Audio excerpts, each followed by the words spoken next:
anti-guillicain. Pas besoin d'ennemis. Hein.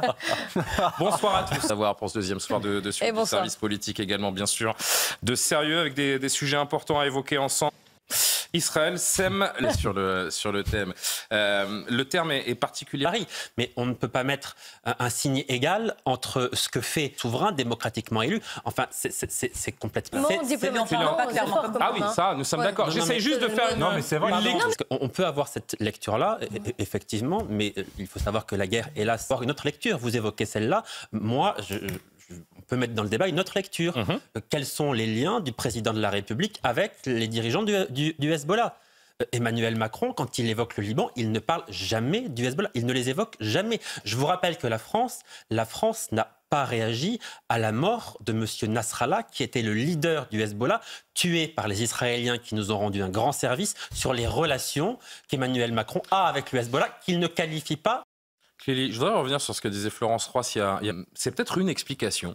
Emmanuel Macron, de dommages, de pertes civiles sont tellement grandes, avec la proportion que prend, c'est dit, après la guerre, peut-être une analyse, je ne sais pas, mais là, je pense clairement, oui, il faut et on ne peut que condamner les victimes civiles qu'il y ait de part et d'autre, ça, on est d'accord.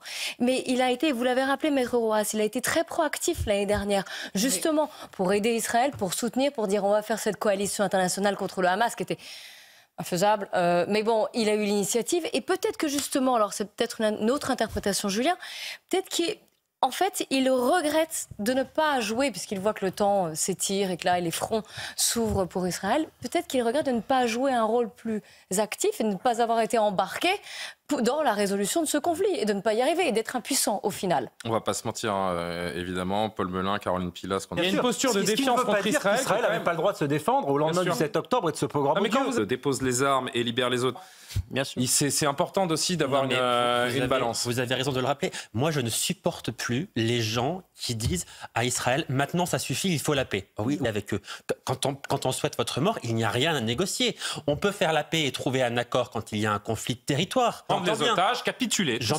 Précisément, Israël a mis le Hamas hors d'état de nuire. Je ne dis pas que leur idéologie a disparu, mais militairement, ils sont quasi légitimes. Bien sûr, il y a eu des dégâts collatéraux. Il y a eu des civils qui ont été lui à tirer des roquettes sur le nord d'Israël. Tous les jours, c'est vrai qu'il y a un avant et un après la mort de Yahya Sinwar. Parce que quand ça fait un an que vous annoncez, ça c'était une bonne nouvelle. Bien sûr qu'il y a des otages. Mais est-ce que en guerre contre le Liban, Israël est en guerre contre le Hezbollah. Et tiens, j'ai vu Guillaume Benessa qui était avec nous hier soir.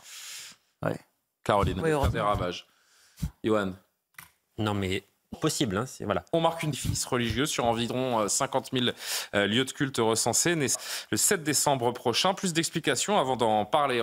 Et Rachida Dati qui... Pensez, Florence. Moi, je trouve que c'est une bonne idée. Ça se fait d'ailleurs en Italie pour le Duomo à Milan. C'est-à-dire que quand vous y allez pour prier, dans un but, on va dire, je dis que j'y vais pour prier et puis je paye pas. Et puis, après, il faut être un peu honnête quand même. Mais ça, c'est autre chose, c'est de la morale. Mais, Julien, oui, la morale, vous savez. Je vous laisse juge. C'est vrai. Si c'est pour aller prier ou pour aller à la messe, c'est gratuit. Si c'est pour aller visiter le monument, enfin d'ailleurs l'église, 6 euros, ça commence à 5 euros. Mais si c'est pour accéder, par exemple, autour de Notre-Dame, ça nécessite une sécurité, ça nécessite d'avoir soit des gardiens, donc il faut les payer aussi. Ça peut se comprendre, ça peut justifier. Après, ça met aussi, il y a une autre question derrière, et qui est notamment soulevée en Italie, c'est la question du tourisme de masse. C'est la question de tous ces flux de gens qui viennent, qui font la queue. Plus celui d'il y a 20 ans. Oui, mais ils peuvent s'associer. En l'occurrence, l'initiative... Sans demande, il n'y a pas d'offre. Quand on achète de la drogue aujourd'hui, Florence Monsieur Faure, la semaine dernière, qui tenait ce discours, aujourd'hui, c'est monsieur... Alors, je rectifie, bien sûr, j'ai parlé de... Je ne vois pas ce que ça changerait le problème, si ce n'est que, en effet, les consommateurs se sentiraient plus libres de consommer. Un meilleur contrôle sanitaire sur l'argent aussi, et la manne financière que ça peut aussi Mais en quoi donner. vous assurez un meilleur contrôle si vous dépénalisez? Si, mais pour moi, la définition, ça veut dire que dépénaliser, c'est fermer les yeux sur la consommation. Non, en quoi vous régulez quoi que ce soit? Ce qui s'est passé en Allemagne, c'est légalisé en Allemagne. C'est dépénalisé. Non, le cannabis récréatif est légalisé en Allemagne. Et avant dépénalisé dans certains pays. Et après, on regarde en termes de grammes, je ne sais plus combien de grammes par pays, ça dépend.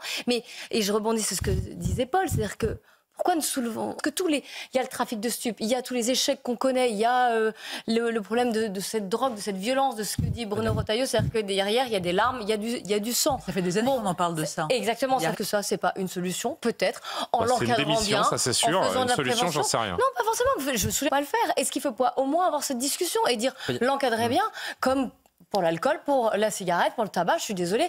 L'alcool de sécurité des routières, on prend des mesures, on prend des choses. Est-ce qu'il n'y a pas un débat Oui, non, mais j'entends parfaitement Clélie. Mais moi, pour moi, ce que vous dites, rapporter de l'argent à l'État et qui peut réguler le consomme, et je vois pas ce que ça change au... La pénalisation a un avantage sur les drogues dites drogues dures, de se cacher pour aller acheter et pour consommer. Et donc ils prennent moins de risques dans la façon dont et donc ils prennent moins de risques dans la production. Mais en soi, ça change quoi? Non, mais vous demandez à tout. Dépénalisation à un avantage une des externalités pour les drogues dures. Il nous reste effectivement. Le petit dernier. Une question. Faut-il ou non de la drogue? Question posée aujourd'hui. La différence entre les médias et vous, madame, c'est peut-être. Et nous ne faisons. Les Français en plateau. Les Français sont là. On ouvre une brèche. Scandi Carvat, je rappelle, fait partie de sa famille politique. Oui, d'accord, mais pourquoi demain? Non, mais alors demain quoi? Semble être un précédent dangereux quand on qui ne consomme pas de produits illicites. Bon alors, qu'est-ce que vous en pensez des arguments des Français? Je dis des bêtises. C'est pas la première. Est-ce qu'il y a le devoir d'exemplarité? Bien sûr qu'il y a un devoir d'exemplarité de la part d'un député. Un peu pour les parlementaires et pour les ministres, membres d'un gouvernement, etc. Donc attention, qui considère qu'il n'a pas été exemplaire et qu'il ne représente, quitte le groupe. Après, à toi, en ton âme et conscience, tu démissionnes ou tu ne démissionnes pas, mais tu quittes le groupe, tu ne sièges plus. Et puis le ministre de l'Intérieur également. C'était démissionné. Ce monsieur aurait dû démissionner. Attention. Ils vont être très très bons. Les spectateurs sont brillants. On parle d'immigration, évidemment. Tout de suite. Comment dirais-je? Un envoyé C'est une sorte d'ambassadeur. Peut-être que leur rôle sera un peu plus restreint. Ça fait un peu... Je trouve que... Oui, et un ambassadeur. Non, mais même c'est de la diplomatie. Ils ont déjà essayé, en fait. C'est ce qu'il est, d'ailleurs. Et c'est ça, c'est-à-dire comment on arrive à faire preuve... Il n'y a pas d'hébergement. En fait, moi, c'est ça qui me rend un peu fou d'insécurité, parce qu'il y a les vecteurs de passage à l'acte et les vecteurs de délinquance. Alors, quand se met en place, et c'est exactement ce que sont en train de vivre les habitants d'Orléans, mais les habitants... Et les populations... Jeune Afghan, qui était un mec qui est super, avec qui on discute pas mal, que je défendais, qui avait été arrêté par un groupe d'Afghans au niveau de Barbès, qui lui a dit « on va t'aider à trouver du boulot ». Donc, ils l'ont... Puis, éventuellement, faire des livraisons. Et puis il s'est fait arrêter un jour par la police pour un contrôle de police, puis ils se sont rendus compte qu'il avait des faux papiers, donc placé en garde à vue. C'est là que je suis intervenu. Là, plus ou moins légaux, en t'expliquant les risques, et puis toi, tu fais ta vie, etc. Et dans le studio, on t'explique comment tu peux renvoyer de l'argent dans la famille, etc., etc. Et en fait, c'est devenu... c'est un business. Parce que j'ai eu l'occasion. Et quelle est sa situation aujourd'hui? Il est libre et... Vous imaginez bien que je romance aussi un petit peu pour qu'on puisse pas le rattacher. Waouh, ils ne connaissent personne. Imaginez-vous arriver en plein milieu de l'Afghanistan, vous savez pas comment faire. Eh ben, vous allez retrouver des Français. 90% des Français qui vont commander sur Uber ou sur je ne sais quoi et qui vont aller chercher. Ils sont livrés par des gens qui sont en situation irrégulière. Dans cette situation-là. Et en fait, ce système duquel on est pour le coup plutôt dépendant. Et ce qui est intéressant, c'est que c'est un très système... intéressant, merci. Maxime dit quelque chose d'intéressant. Vous dites, les Afghans, fait que le jeune homme dont vous nous parlez vit certainement en France, mais comme ça, il se conforme vraisemblablement à la loi vis-à-vis des femmes. Les agressions sexuelles dans le métro, elles sont liées à 84... Bon, après, je suis perplexe sur le fait... Il n'y a pas de problème et le secret professionnel est tout à fait respecté. Je voudrais qu'on... 25 ans, depuis 25 ans, on en parlera. Mais c'est bien de parler, ils ont tous parlé. Oui, mais... Le fait même qu'il n'ait pas une majorité... Le cas aussi pour les mineurs. C'est-à-dire baisser le... puisqu'il y a un problème avec la minorité et la façon dont ils sont traités par le droit et par la loi, je parle sous votre contrôle, est-ce qu'il faut faire quoi? Baisser la majorité? Je vais donner l'exemple du homejacking. Je m'entretiens souvent avec les collègues des groupes de répression du banditisme qui me disent à chaque fois, maître, vous me contredirai ou pas, à chaque fois qu'ils interpellent et qu'ils font une grosse affaire... Qu'un enfant le salut a le ne droit passera de que par tuer. 2 mots. Dernier mot là-dessus. Des 15-25 ans, sociaux, des problèmes de développement cérébraux aussi, avec des problèmes de concentration. Et on a des vides qui se sont créés tout simplement. La distinction entre le bien et le mal ne s'est pas fait aussi dans une génération. Vous allez parfois tomber face à des jeunes, ou lorsque vous allez... Ils sont incapables d'intellectualiser la différence entre le bien une de leurs copines pour la forcer à se prostituer pour gagner de l'argent. Et lorsque vous assurez, mais je ne sais pas trop ce qu'on va pouvoir apporter à des codes. Chaque semaine, on a des conseils de discipline. Ce dernier côté de la table, il n'est pas exactement la même chose. Faire la morale à quelqu'un d'autre. Il a été dit, on est tous d'accord. C'est qui ne doit pas être payant. Donc, pour les... oui, mais alors, j'ai vu un nombre.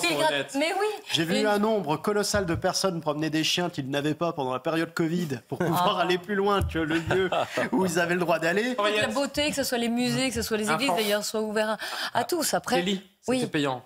Quand vous les tours, c'était déjà payant avant le. En gros, il y a un nouvel impôt dans le budget. Et parce qu'il faut gérer aussi ces flux. C'est plusieurs milliers de personnes qui déboulent parfois dans des petits endroits, parfois dans des endroits qui peuvent être abîmés facilement. Ça soulève des questions aussi. Alors, et de venir porter atteinte. Johan. Moi, je crois effectivement que faire payer l'entrée... Dans le quartier, je passe devant. Aucune idée. La Sainte-Chapelle qui est dans l'enceinte de l'ancien palais de justice. Hein. Il me semble qu'elle est payante. Ah oui. Chapelle, c'est payant. Mais c'est plus un lieu de culte. Non, mais il y a des. Pour le j'ai été allé à beaucoup de concerts. Il est sur le site là, parce qu'il me lit vraiment le truc. C'est le jour du